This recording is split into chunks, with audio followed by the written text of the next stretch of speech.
Hello. Yes, I know. No face reveal yet. No, no.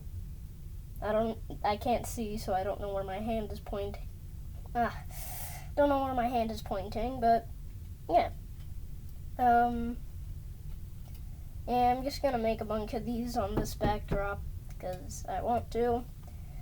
So let's just, and sorry if the audio is bad, because I'm covering my face with this, or this.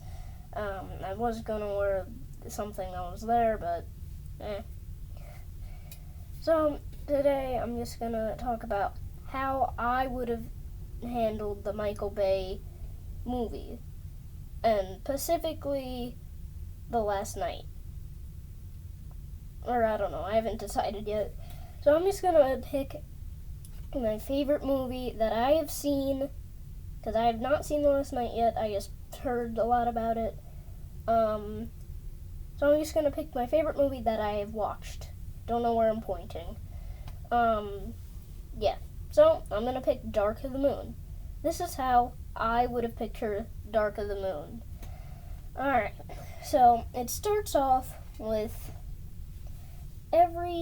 all of the Autobots just driving in to the Nest base and then just kind of rolling in, and that's where the scene where it's like sideswipe to that thing. I don't remember. I just watched this like a week ago. Then there's gonna be another shot where instead of Dino and sideswipe going in there, I would have picked, say, someone cooler like Bumblebee or Jolt, R.I.P. So then it would automatically cut to the Decepticons at their little hideout in Africa. And then Megatron takes like 3 hours to get there, and it skips the part where all of the animals show. It just immediately cuts to Megatron driving up to the base. So then Starscream and Soundwave walk up to Megatron. Soundwave I would have made him like not talk, because like kind of like the Bumblebee, but I would have made him talk because I don't like the fact that he has missing voices. It's a bad version of Bumblebee, and sadly it has caught on. So Soundwave would just kind of hold Laserbeak out, and then Laserbeak would say, "Where have you been, Megatron? We've been looking for you." Then immediately Megatron looks at Starscream and then says nothing. Then Megatron says, "Well, I got some new recruits for the team, since I would have made it so all the other Decepticons are dead. It's just Megatron, Starscream, Soundwave, and Laserbeak. Those are the Decepticons. Don't even say Barricade should be in the movie, because I do not like Barricade. And I know I'm gonna get a lot of hate for that, but he killed my favorite Transformer is Wheeljack, and in the movies he's represented as Q. Who killed him? Barricade. I mean, I don't like Barricade. Even though I do have a Studio Series figure of him, I got the figure before I watched the Dark of the Moon movie, and yeah. So, yeah. And I would have changed how Megatron looked in the movie to kind of a mix between his G1 counterpart and how he looked in The Last Knight. Kind of like, not a knight sort of feel, but still like Like, I would have made him more agile. And I know that's kind of not really Megatron's thing, but yeah. So next, it just cuts back to the it cuts back to the Autobots. Sam Witwicky comes in, like, just so mad because obviously because Bumblebee has to go on field missions now, and he can't be with Sam Witwicky anymore. He just has to stay at the Nest base. So yeah. The next thing that I would change about the Nest base is I would definitely make the room a lot shorter. And the reason why is I don't see the purpose of it. Let's say it was the size of this sketchbook. Let's say it was the size of that. Now I would let's say the tallest Transformer is Optimus Prime. Let's say he is this tall. Just go at least this tall. It's not that big. Just go this tall. That's it. That's all you gotta do. So, yeah. Next, the Autobots would get word that Soundwave is still, like, hacking stuff, like, government, like, computers are going offline for some reason, and because of that, Optimus Prime goes out to find Soundwave. And, of course, he wouldn't do it, like, just alone. He would bring a little kind of team, which would consist of Dino, Q, Ironhide, Jolt, and Bumblebee. And yes, I'm not including Sideswipe in this movie because, no. He's kind of an character because, I mean, he's just not, again, I would get a lot of hate for this, but he's not kind of the character that I would be like, oh, I'm going to add this character into the movie. Like, he's not that kind of character. And, sorry if I'm moving this around a lot. I'm just going to leave it like this. So, the Autobots go out to find Soundwave, and then they come across the Ark.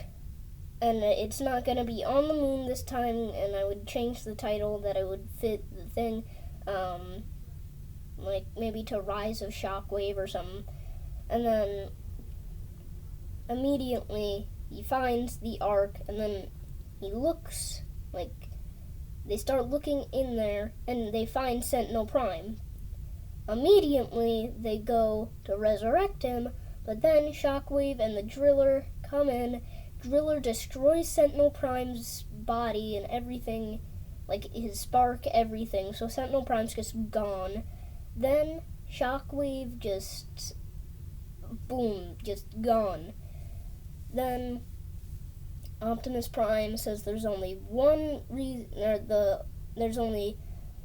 thing that could mean that new Cybertronians are coming to Earth. That means that Cybertron isn't, like, fully dead. I don't know. If that makes sense, I don't know. But if Cybertron isn't fully dead, I guess people could still be there. But I don't know. It's weird. Next thing that I would change is how, like, Bumblebee, in a way, because everyone knows how Bumblebee looks in Dark of the Moon. Well, if you've seen Dark of the Moon. And he's not the best version of Bumblebee. Probably the worst version of Bumblebee, in my opinion. So I would change him back to how he looked in Transformers Revenge of the Fallen, because that is a better version of Bumblebee. Not a good version of Bumblebee, but it's better, and it'll fit the Dark of the Moon thing better. So Shockwave immediately goes back to Decepticon HQ area, comes up to Megatron, kind of says like alien Cybertronian language.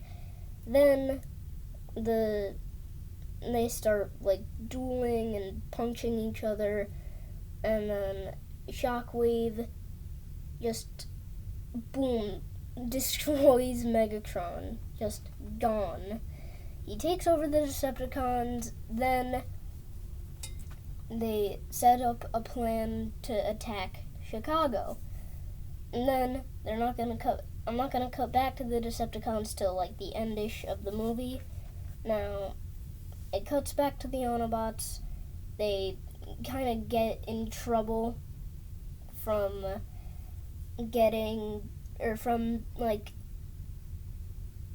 waiting, or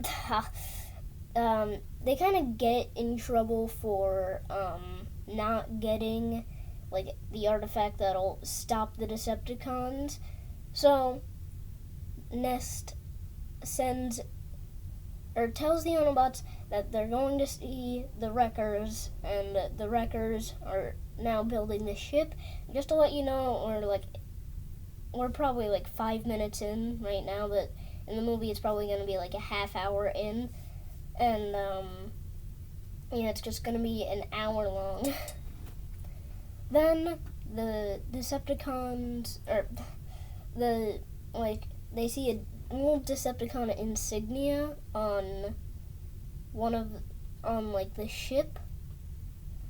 So they're like, oh, that's weird. Why is there a Decepticon insignia on the ship? Because the Wreckers built the ship. And then Leadfoot would be like, oh, it's just from Blackout. We tore him apart and kind of used some of his parts. And then Q goes, good recycling. Then Sam Witwicky says goodbye to Bumblebee. They leave. The Driller pops up from the ocean floor and just, like, let's say the Autobot ship is right here, just right there. Then let's say the Driller's at the bottom of the ocean floor right here, and it goes, catches it and then brings it down, but not like catches it, just kind of pushes it down and kind of just destroys it. Then that takes like 10 minutes. Don't know why, but just talking. I'm talking about the main events. I'm not talking about all the boring stuff like, oh, well, what if we do this, or what if we do that? The next thing that I would do is have Starscream come into the Nest base, then murder some Autobots. And those Autobots would be not the cool ones like Jolt and Dino and Q. I would kill off Sideswipe, because again, Ironhide, because he already died in the movie. And that's basically all the people that I would kill off. Then Optimus Prime just kills Starscream. They come back and they're like, hey, we're not dead. Just to let you guys know, we're not dead. We're not dead. We're definitely not dead. And then the Decepticons start attacking the city. The Driller wraps around Optimus. So then Shockwave is ready to blow Optimus Prime's head off. Optimus Prime is completely bust out of the Driller, killing the Driller. Then Optimus Prime and Shockwave have a duel. Then it cuts back to the rest of the Autobots just kind of fighting the Decepticon army, which consists of no protoforms, just the Dreads. Completely all Dreads. And then specifically everyone's favorite thing. They're all just gonna be life-size versions of the crankcase toy. So yeah. Then I would kind of make a thing that goes on with Laserbeak and Soundwave, which they go into the main government headquarter thing. They hack everything. Internet goes out, power goes out, everything goes out, every light, so it's just dark. Then Soundwave starts protoforming the Earth. So then it just kind of slowly spreads around the Earth. Then Optimus Prime tries to stop it by using the driller's head as kind of a shovel, scoops all of the protoform that made the Earth metal, makes it onto the driller, then Roadbuster, Topspin, and Leadfoot, Ratchet, and Q, because I got confused, they look the same, make a new rocket. They send the driller's head up into space on their Cybertron. Boom, Cybertron is saved. They go back. No Decepticon threats. Boom, Earth is saved. Stuff like that.